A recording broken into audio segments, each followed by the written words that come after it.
जब इजराइल गजा में हमास से बरसरे पैकार है तो एक नया महाज दूर यमन से खुलता दिखाई दे रहा है।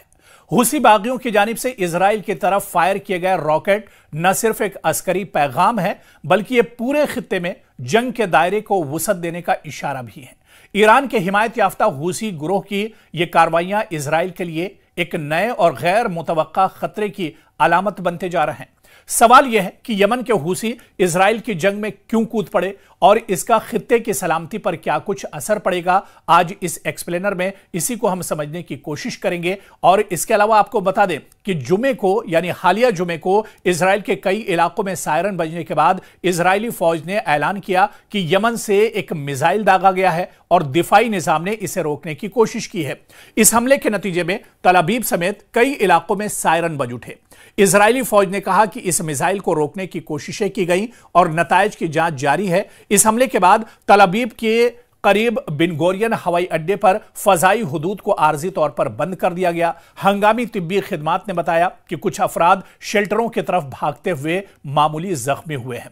आप देखिए कि लगातार हूसियों की तरफ से इजराइल पर इस तरह के हमले किए जाते हैं और अब जिस तरह से ईरान और इजराइल की जंग के बाद हूसी भी पूरी ताकत के साथ एक तरह से इजराइल पर हमले कर रहे हैं और रुक रुक कर कुछ दिनों के वक्फे के बाद इस तरह के हमले होते रहते हैं। कभी आईडीएफ के काफिले पर हमला होता है, कभी इजराइल के किसी शहर पर हूसियों का मिसाइल जाकर गिरता है। और अब आप देखिए कि इन हूसियों के इन हमलों की नौयत भी बदल गई है और हूसी अब बैलिस्टिक मिसाइल का इस्तेमाल कर रहे हैं, हूसी अब रॉकेटों का इस्तेमाल कर रहे हैं और ये मिसाइल ऐसे होते हैं जिसे इजराइल का एयर डिफेंस सिस्टम भी नहीं रोक पाता है। आप देखिए कि जुमे के रोज जैसे ही यमन की तरफ से एक मिसाइल दागा गया उसके बाद तल अवीव समेत इजराइल के कई शहरों में लगातार सायरन बजने लगे। लोग हवा से बाख्ता होकर एक तरह से भागने लगे। लोग जो शेल्टर बनाए गए हैं, जो जमीन के अंदर गुफाएं बनाई गई हैं, जो शेल्टर बनाए गए हैं, उसमें लोग एक तरह से छुपते हुए नजर आए।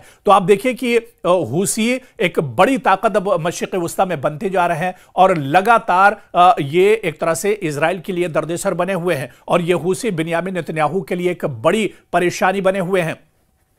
पिछले कुछ दिनों में आप देखिए कि पिछले कुछ दिनों की अगर हम बात करें तो इस तरह के मुताद्दिद हमले हूसी इजराइल पर कर चुके हैं। इजराइल के चाहे बिन गोरियन एयरपोर्ट की बात करें, तल अवीव के बंदरगाह की बात करें, हैफा की बात करें, ये वो शहर हैं जो हूसियों के निशाने पर एक तरह से रहते हैं। इसके अलावा हूसियों को समंदर का भी लड़ाका कहा जाता है और बहरे अहमर में भी हूसी बहुत ताकतवर माने जाते हैं। और यही वजह है कि इजराइल को बड़ी धमकी देते हुए हूसियों ने कहा था कि बहरे अहमर से कोई भी जहाज अगर इजराइल का गुजरता है तो वो एक तरह से महफूज नहीं है। बल्कि हूसियों ने यहां तक कहा था, पूरी दुनिया को खबरदार किया था कि इजराइल के लिए दुनिया के किसी भी मुल्क का अगर कोई जहाज जाता है, कोई कार्गो जाता है तो वो उसे एक तरह से बख्शेंगे नहीं। आप देखिए कि जब से 7 अक्टूबर के बाद जब हमास और इजराइल के दरमियान जंग शुरू हुई उसके बाद से ही हूसी लगातार इजराइल को पूरी ताकत के साथ निशाना बना रहे हैं। इजराइल पर लगातार इस तरह के हमले किए जा रहे हैं और कुछ वक्फे के बाद आप देखिए कि हूसियों की तरफ से इस तरह के हमले किए जाते हैं। कभी हूसी घात लगाकर हमले करते हैं, कभी गोरिल्ला हमला किया जाता है, कभी इन पर मिसाइल हमला किया जाता है और कभी रॉकेट हमला किया जाता है। तो इजराइल बुरी तरह से एक तरह से फंसा हुआ है, इजराइल परेशान है। पिछले कुछ हमलों की अगर हम बात करें तो आप देखिए कि नवंबर दिसंबर 2023 में और इसके अलावा फरवरी 2024 की इसका आगाज नवंबर 2023 में हुआ जब हूसियों ने एलात के सिमत मिसाइल और ड्रोन दागे जो इजरायली दिफाई निजाम खुसूसन एरो पैट्रियट के जरिए रोके गए थे। लेकिन इसके अलावा आप देखिए कि 1 और 2 फरवरी 2024 हूसियों ने जुनूबी इजराइल की जानिब बैलिस्टिक मिसाइल दागे जो रेड सी के ऊपर एरो निजाम से रोके गए।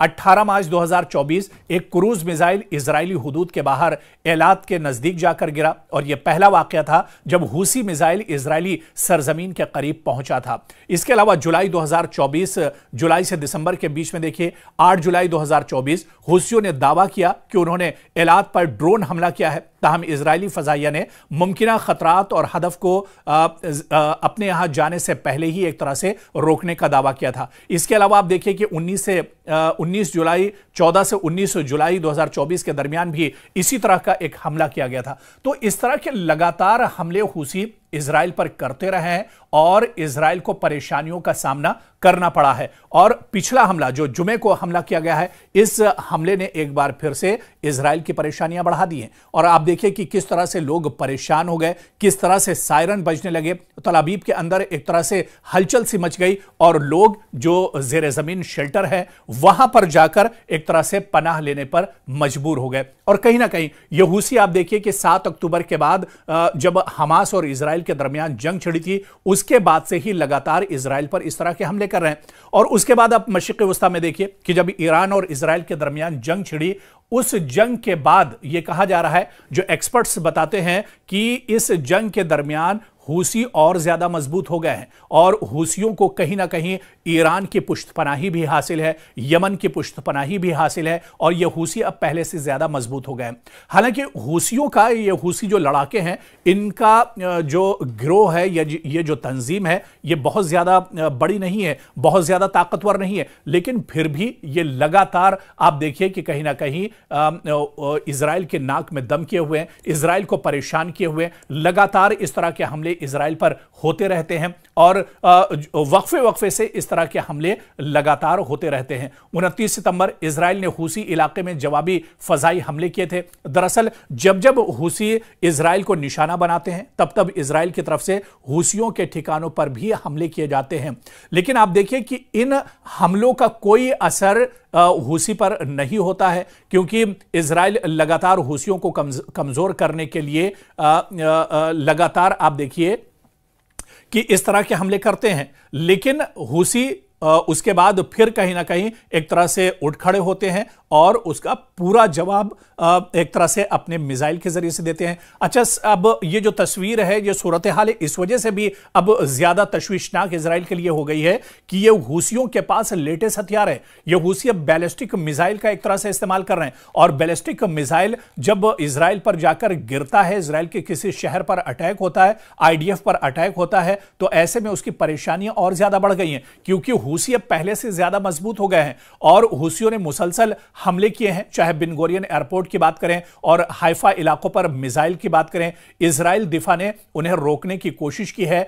इसी तरह से आप देखिए कि इजराइल ने जो हालिया हमला किया है 17 अगस्त 2025 को, इसमें भी आप देखिए कि हजीज पावर प्लांट को बहरी मिसाइल से निशाना बनाया गया। यह हमला हूसियों के मुसलसल रॉकेट हमलों के जवाब में दरअसल एक तरह से था।